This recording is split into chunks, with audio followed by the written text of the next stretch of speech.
Do you two, believe in ghosts? I don't. Okay.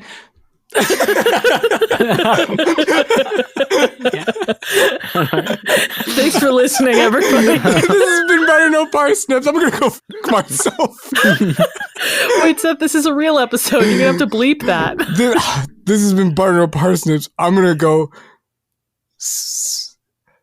Kyle, you believe in ghosts?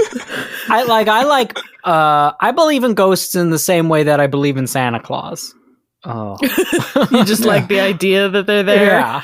Yeah. Like, I believe that I know that they're not real, but like, I'd like to just believe that they're real. You know? Yeah, but like if Tom Hanks showed up at your door with a train, you'd believe for that? I mean, he's a Santa Claus ghost, so I mean, I'd believe in both things at that point. He's a Santa Claus ghost. Kyle's never seen the Polar Express. Is that what well, I mean, Tom Hanks plays Santa Claus and a ghost in that movie. That's the Poulter Express. Yeah, the Poulter Express. Welcome to Butter No Parsnips. Your hosts, Emily Moyers and Kyle Imperator, take you on an adventure through the weird, worrisome, woeful, and always wicked world of one wayside word. Strange characters, evil bits, and general horror abound. Join them as they test each other's etymological expertise. Welcome to Butter No Parsnips. I'm the spooky Seth Glixman, here with the eerie Emily Moyers. Hello. And the creepy Kyle Imperator. Hi, fellas. Oh. Okay. Just move past it. Just move past it. Well, okay. Let me just descend into horror again for a quick second. Do you two feel that? Oh!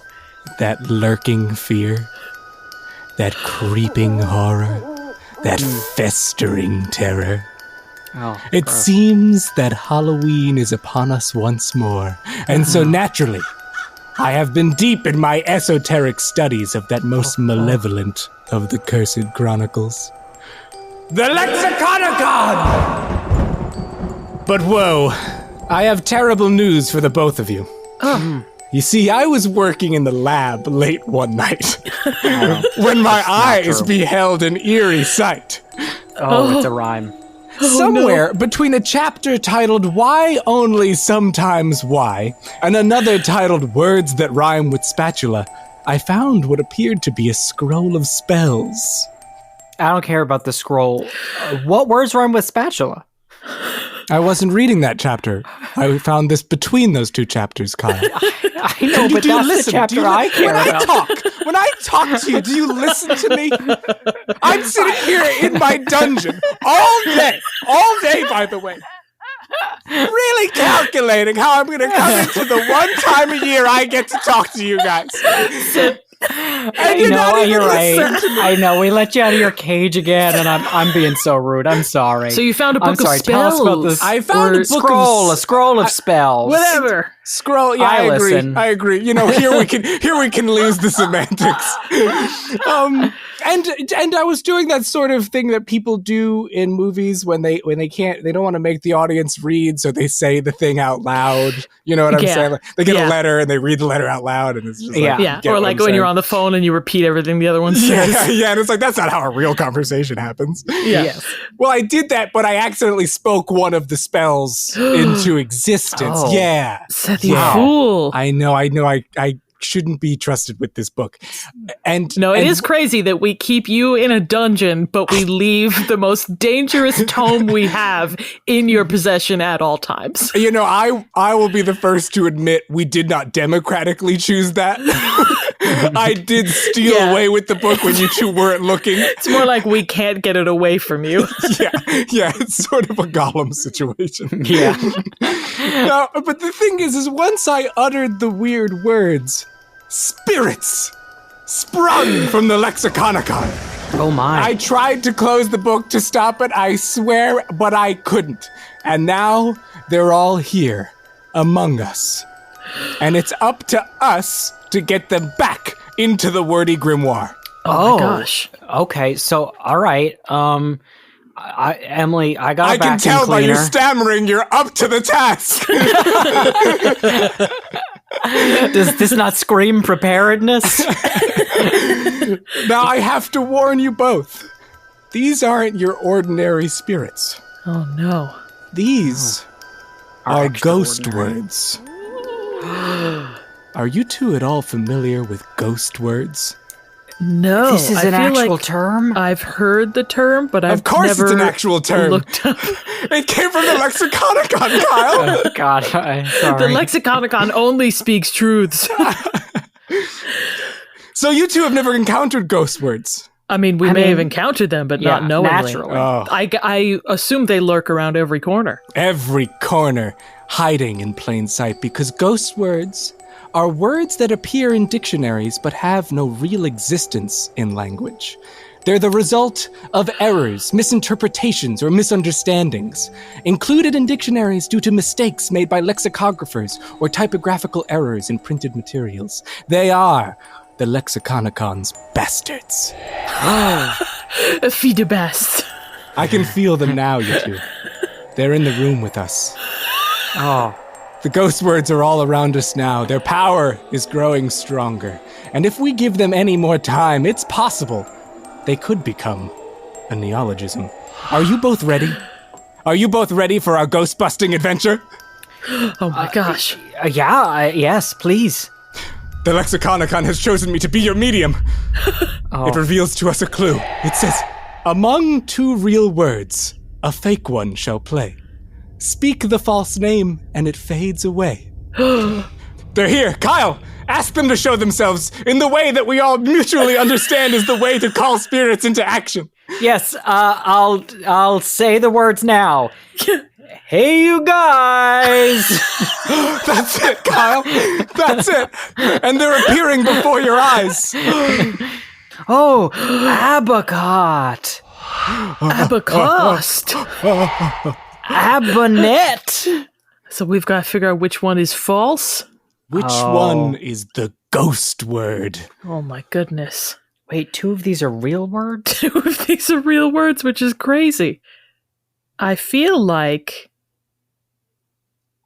I can only hold on to the ghost realm for so long. No. All right, Mike. Tell them to give you a minute, all right? Okay, just hang on. They're guessing. Really kind. My gut says abacot. See, my gut says that abacot's a real word.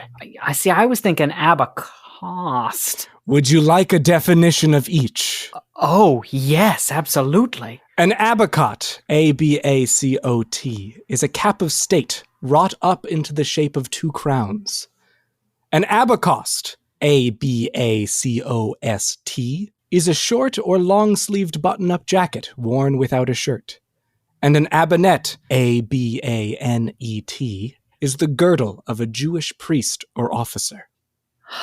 I mean, abonet looks, I could see that being a Hebrew word, you know? Sure. I'll go with you, Kyle. I'll say abacost if you still have faith in that one. Let's go with abacost, and I'll take the L if I'm wrong.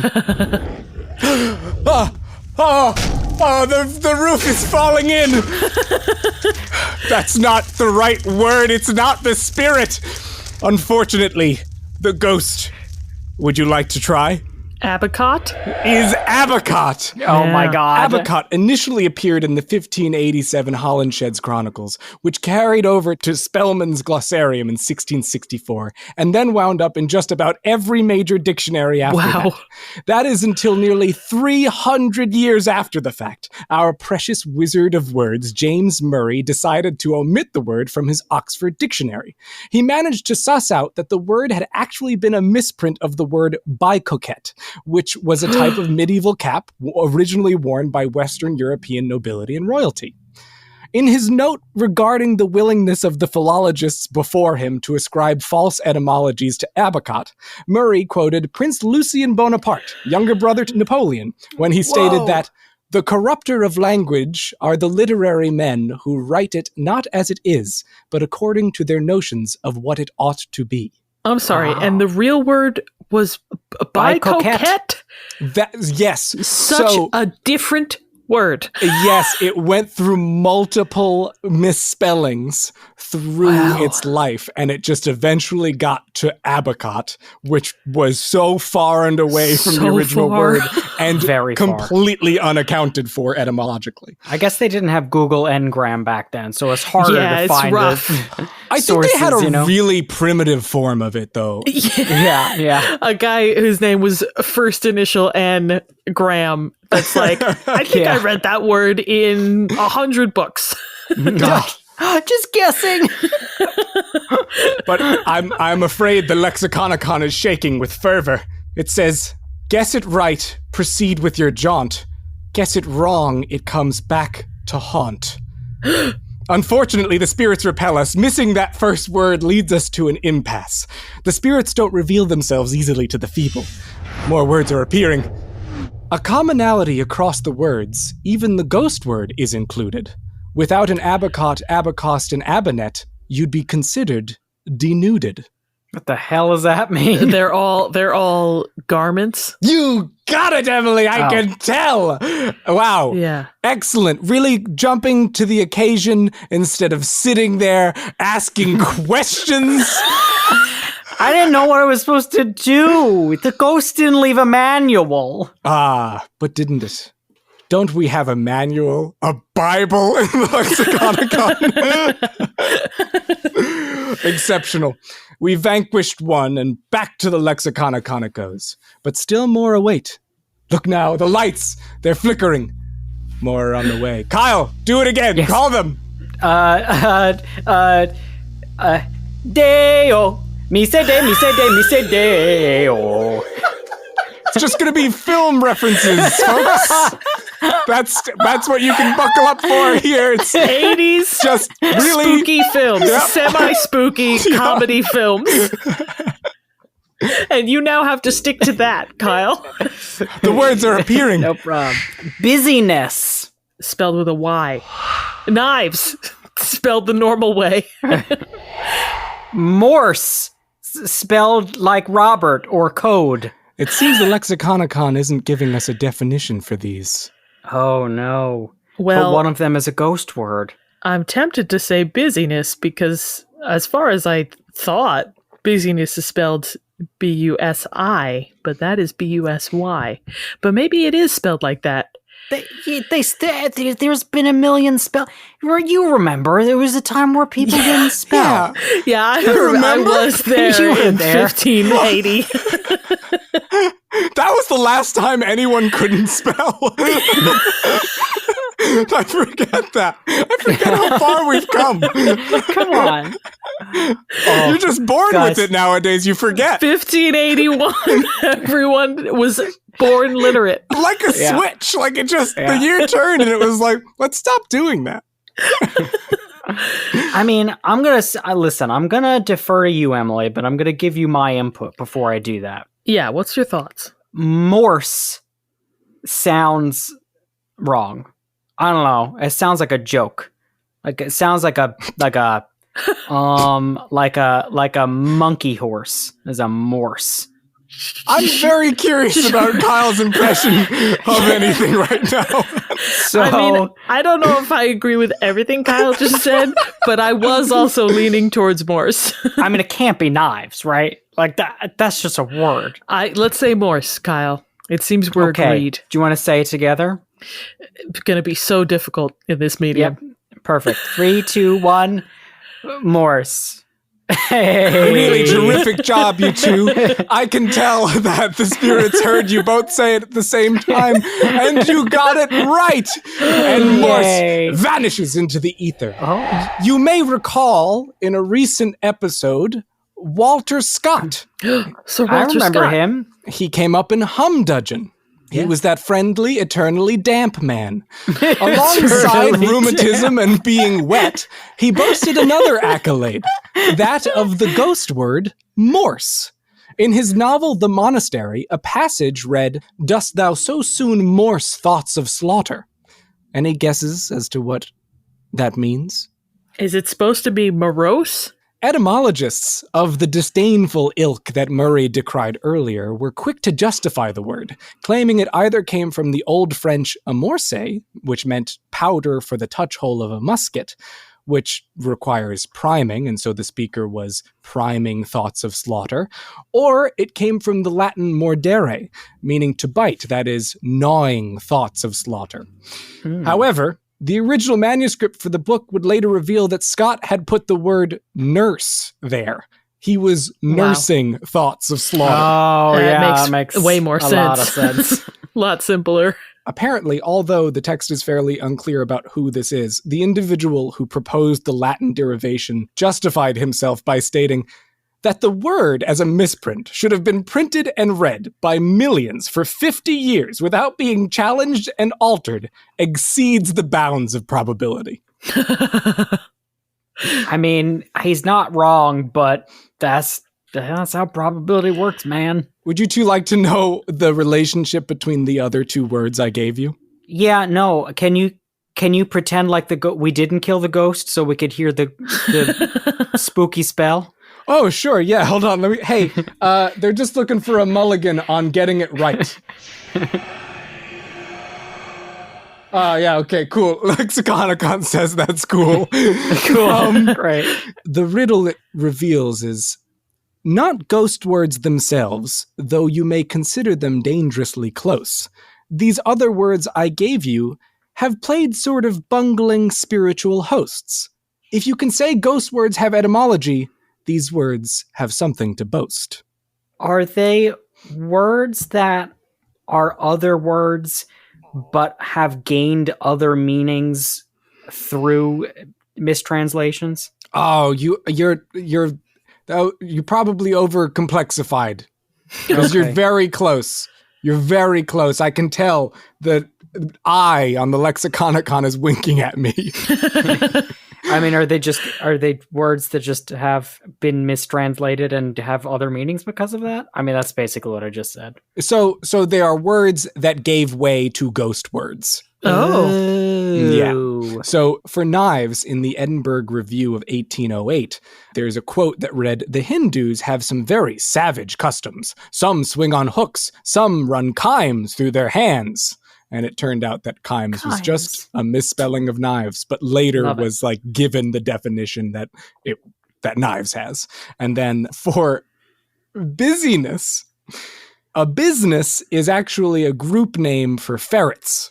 Oh, a business of ferrets. However, at one point, there was a typographical error that changed busyness to beziness, and then beziness to fezines, and then fezines to fezning, and then fezning to faming, spelled Feamyng. And so for a long time, Feamyng. And so for a long time, a group of ferrets was called a faming. Criminal. I mean, I think that's fun.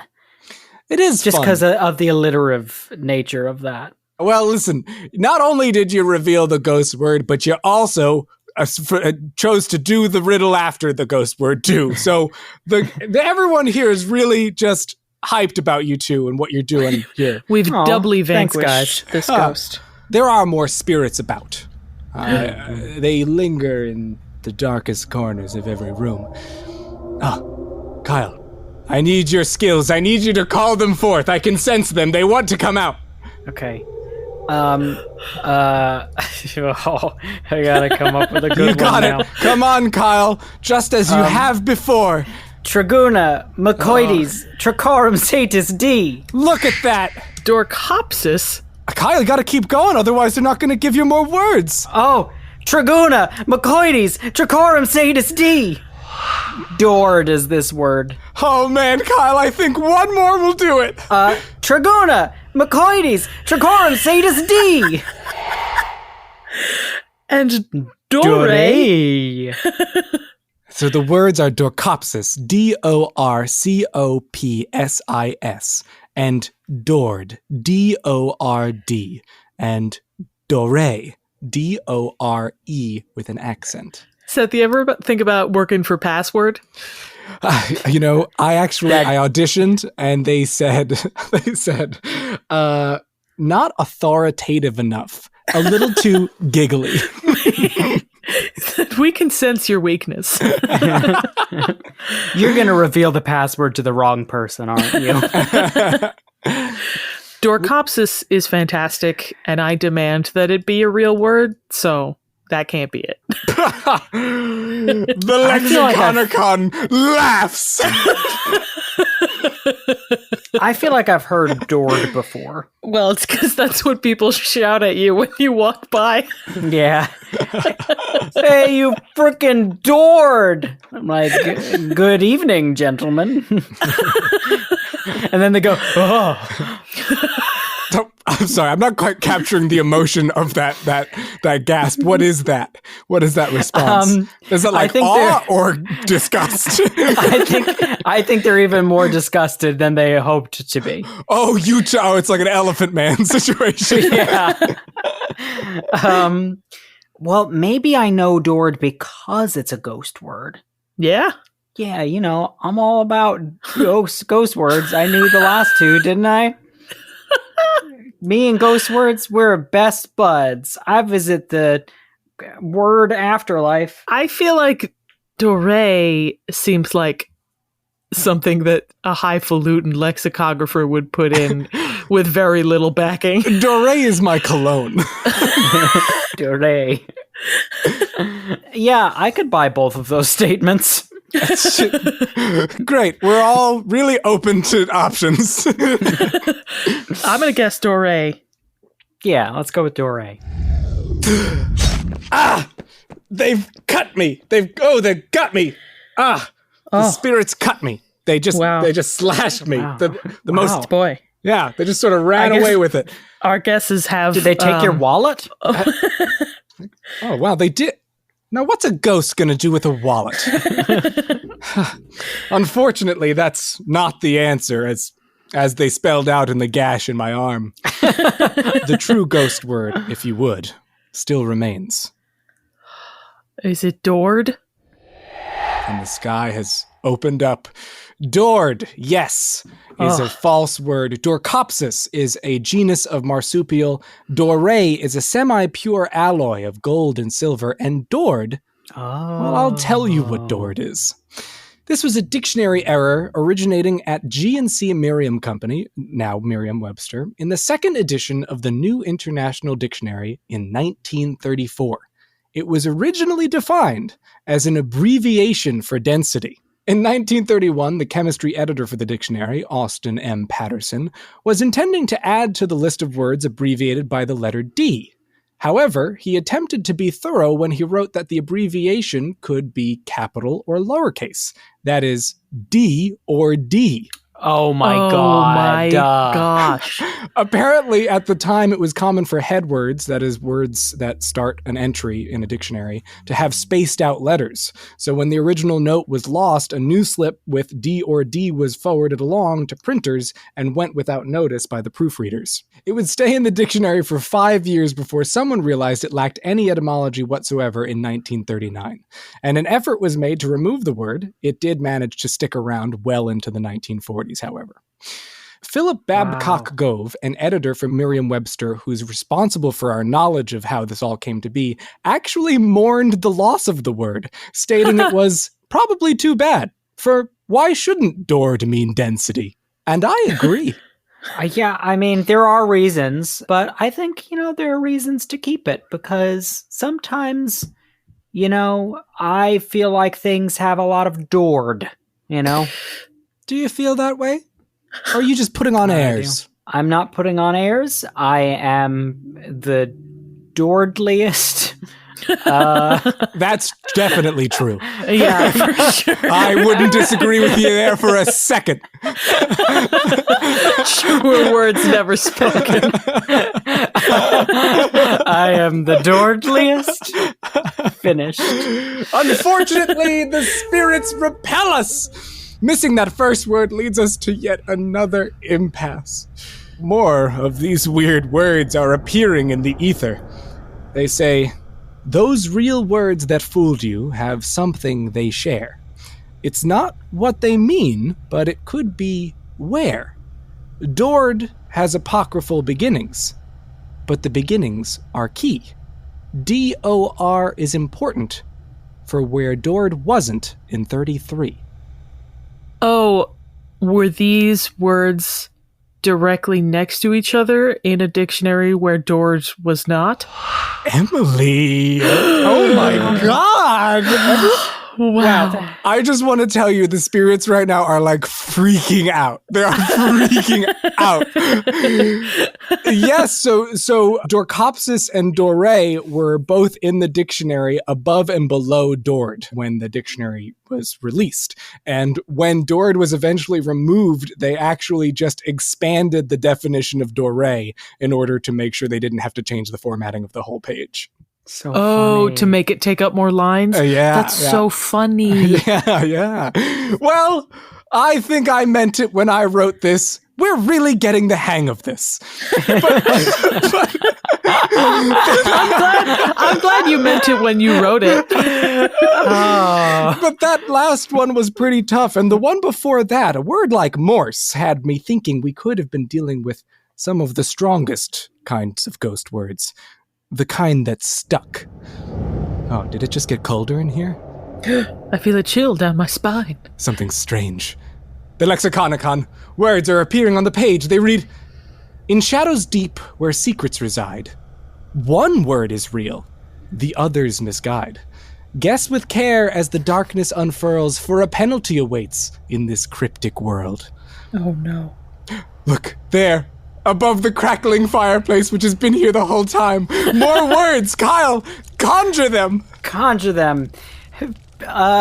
Bubble, boil, and trouble. I forget how that goes. Really running out here, folks. He's really running out. But I Wait, think what? he got What were you one gonna word. say, Em? One word appeared. Oh, I got a word. Oh, syllabus.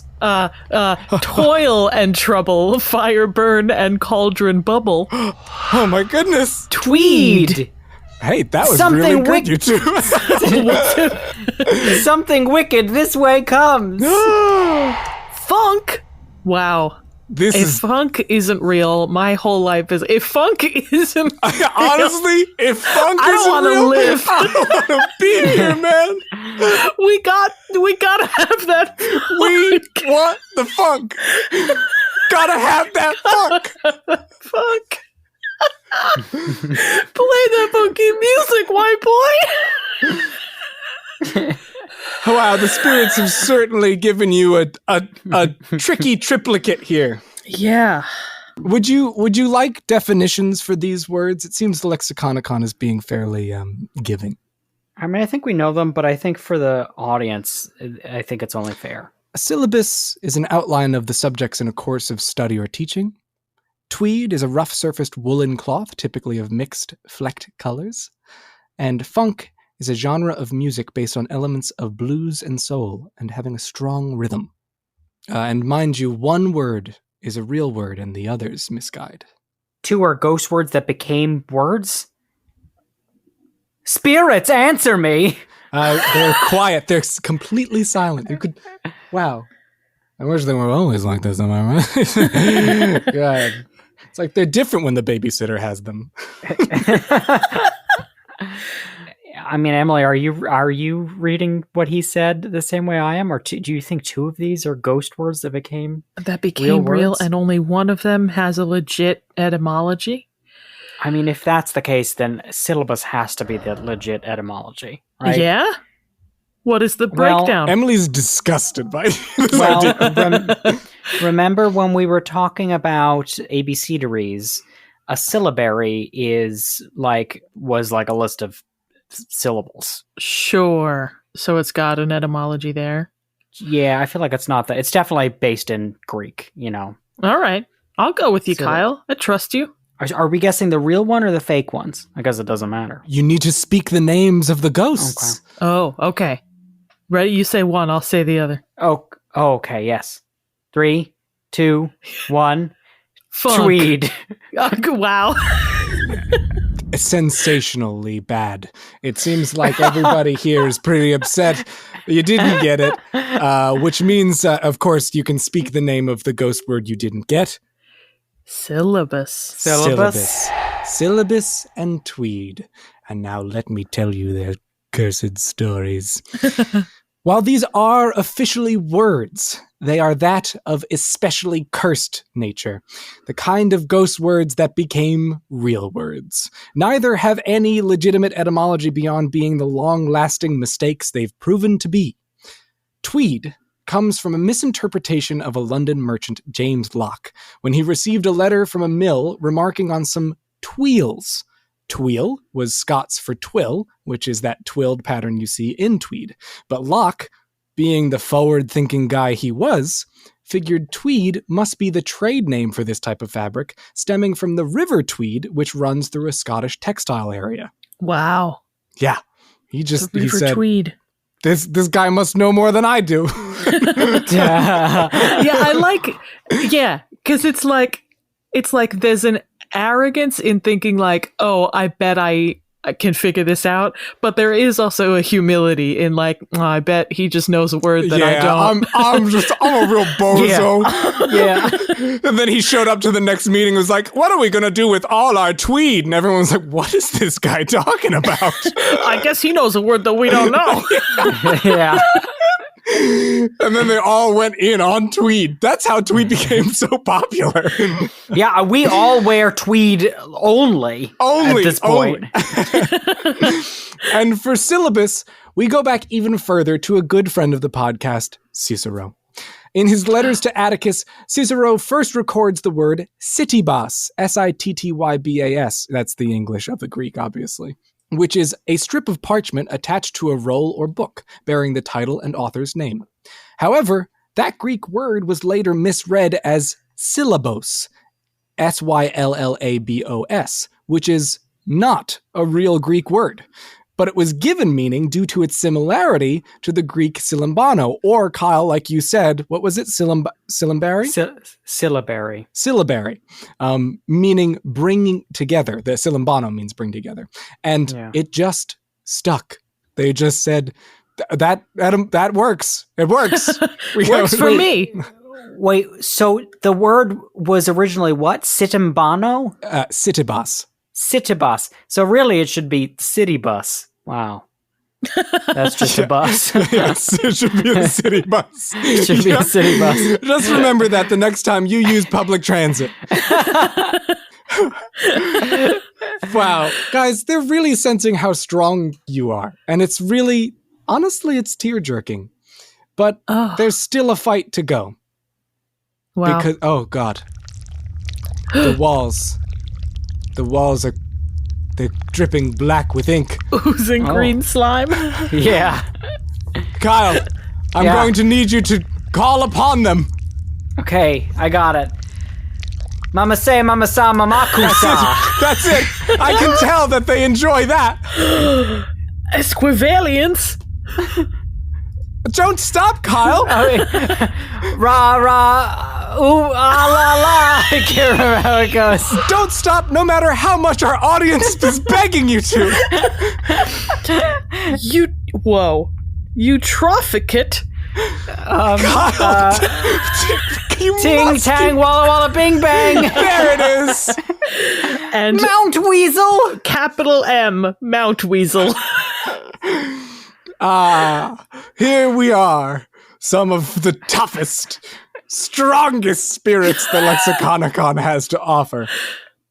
I will grant you definitions of these. Please. Okay. Esquivalience is a deliberate shirking of one's official duties. Eutrificate, or probably eutrophicate, Okay. is to make a body of water rich with nutrients. Oh. Mount Weasel is an eponymous word meaning a falsehood. Ooh. I mean, I like that, because that means that we get to hear about a guy named Mount Weasel in a minute. Or a mountain named Weasel. Mountain named Weasel.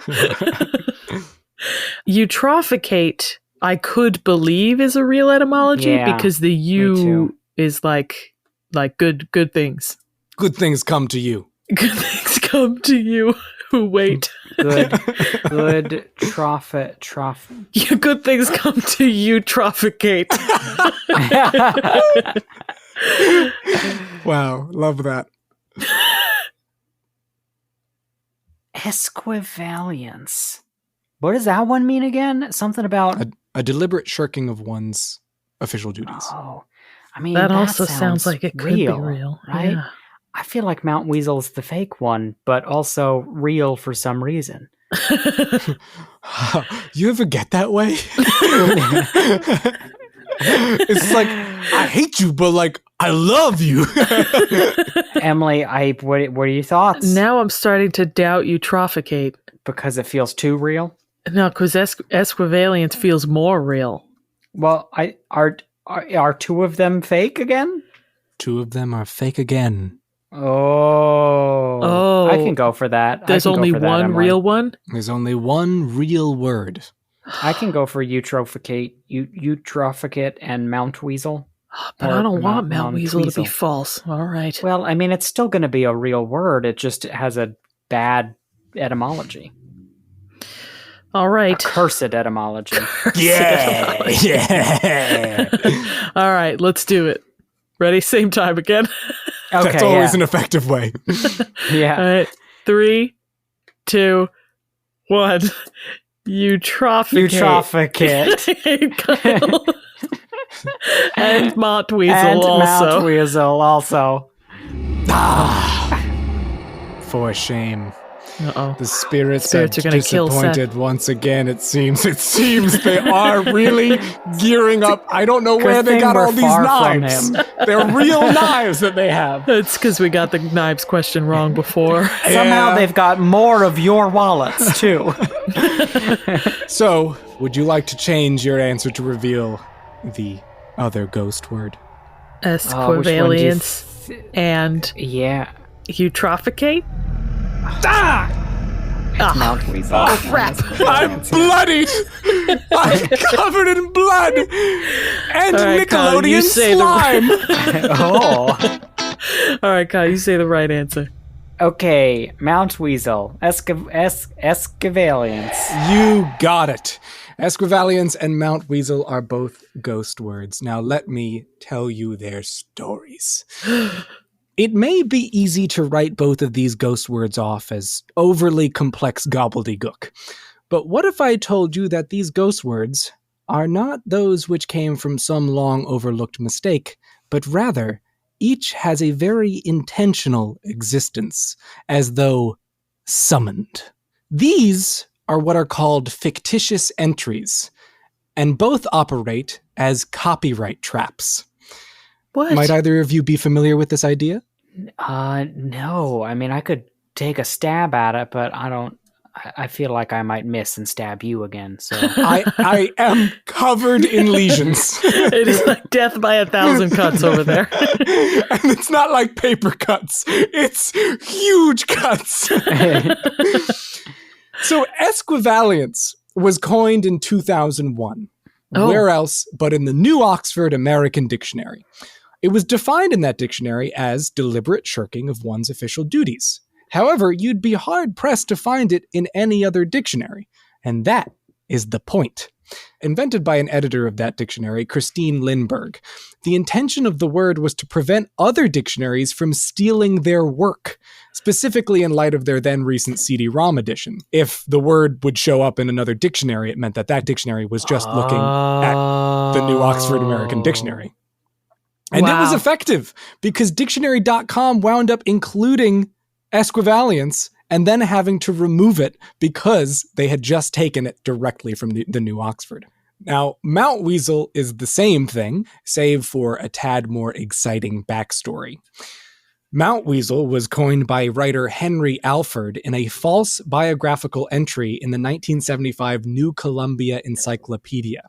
He tells the story of a Miss Lillian Virginia Mount Weasel, a fountain designer and photographer who would wind up in a fatal explosion while on assignment for Combustibles magazine. That surname would later just become synonymous with fictitious entries. Wow. It was Yeah. like self-describing. Yeah, because if you look at the definition of both of them, if you look at Esquivalience, shirking of one's responsibilities. Oh, yeah. It's sort of points at, you're not doing what you're supposed to be doing. Wow. It's like when they put like pirating things in video games so you can't ROM hack them. You can't emulate them. It's exactly like that. And those aren't the only industries that do it. Cartographers also have their own version of this called trap streets or paper towns, where they just throw in a made-up town or a street to catch plagiarizing map makers. Yeah. I mean, I feel like that's worse because that's really just also going to confuse people who are trying to follow a map. Oh yeah. I mean, there is an ongoing fund now to pay for the lost lives that have just traveled into the middle of nowhere expecting to go to their Airbnb, which was listed in Mount Weasel, Virginia. Wait, Emily, you brought something up. Did you say something about a John Green book? Yes, the John Green book Paper Towns is called that because he talks about paper towns in the book. Yes. Yeah, you got it. Yeah. I read that one.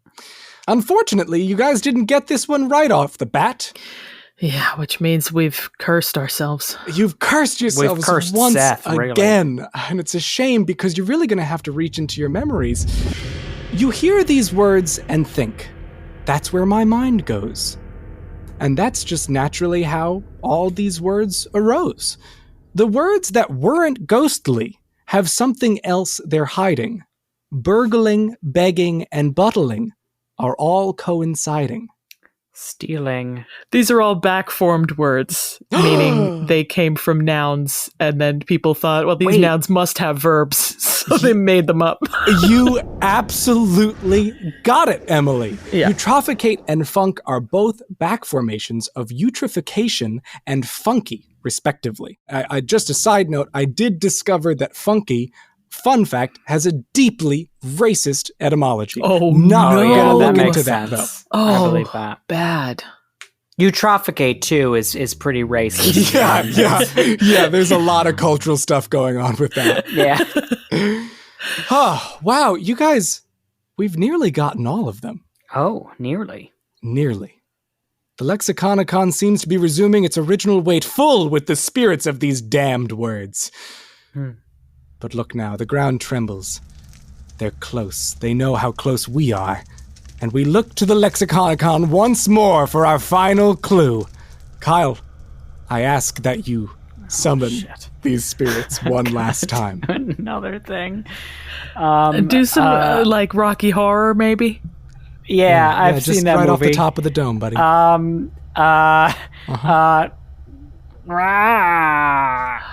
Space.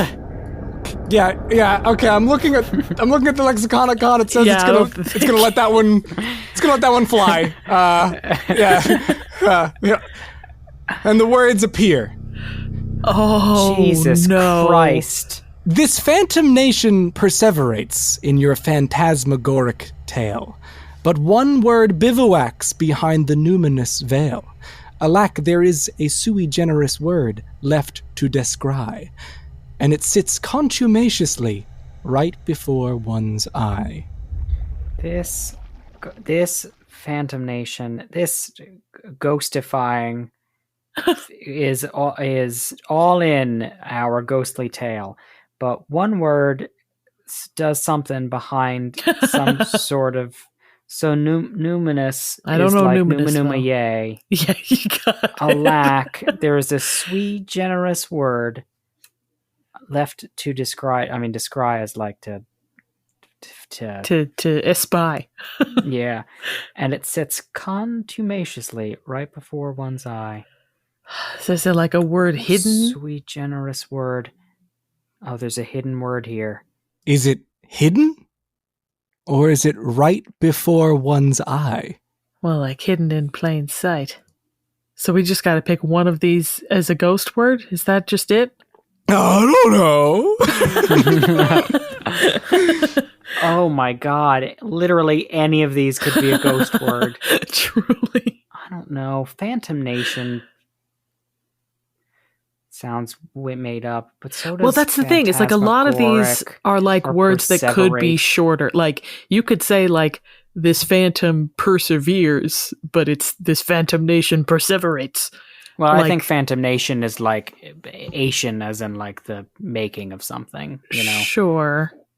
I don't even know. These all sound like they could be fake. I think we just got to pick one, Emily. Yeah. Ready? Let's say it at the same time because Yep. we both have the same one Yep, picked yep, in yep, our yep. heads. Ready? Ready? Yeah. 3, Yeah. 2, 1. 1. Bivouac. Oh, yes, kabivouacs. Oh, no. Something's wrong. Oh, God.